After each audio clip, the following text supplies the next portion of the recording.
إنما يؤخرهم ليوم تشخص فيه الأبصار. هيا خوا لدنيا ديكاتە پەندی زمانە و هەشە خوا لێی دەگەڕێ لە بۆ ڕۆژێک کەوا سەرشۆڕ ئەو ئینسانە پێی خۆش بوو لە دنیا چی لێ بەهاتبایە بەس تەحویلی قیامەت نەکرابوایە. ئەوەی لە دنیا خوا تۆڵەکەی لێ بکاتەوە زۆر باشترە لەوەی تەحویلی قیامەت ببێ.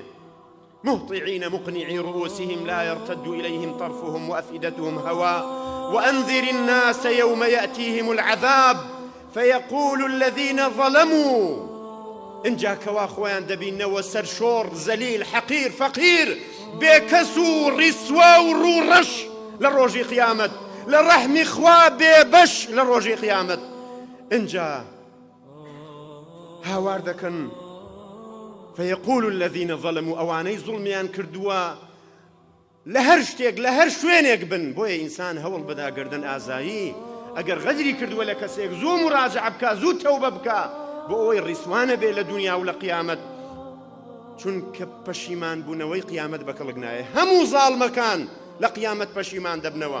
ربنا أخرنا إلى أجل قريب نجيب دعوتك ونتبع الرسل. خوایە بمان هێڵەوە خوایە بمان گەڕێنەوە. قيل ربي ارجعون. زۆر جار هەیە کە کەسێک ستەمکارە کە خراپەکارە کە دەکەوتە لەحزەی ئەخیری ژیانی هاوار دەکا خوایە بمگەڕێنەوە ئەو جارە پەشیمان دەبمەوە بەگوێی پێغەمبەران دەکەم. بەڵام خوا دەفەرمێ ئەو هەموو نمونە لەبەر چاوت بوو نەدەزانی خراپە زوڵم و ستەم تاریکیە هەیە لەسەرە مەرگ ئەوجە پەشیمان دەبتەوە. زوڵمی کردووە لە کوڕەکان لە کچەکان بەڵام لە کاتێک کە سوودی نییە کە ناتوانێ حەقەکان بژێرتەوە کە کچەکانی مەحروم کرد لەوەی کە هەیبوو. ئینجا کە مەلەکول مەوت دەیەوێ ڕوحی بچێشی دەبینی چ گوناهێکی کردووە چۆن کچەکانی مەحروم کرد لە ماڵی خۆی وەسیەتی نەکرد لە بۆیان.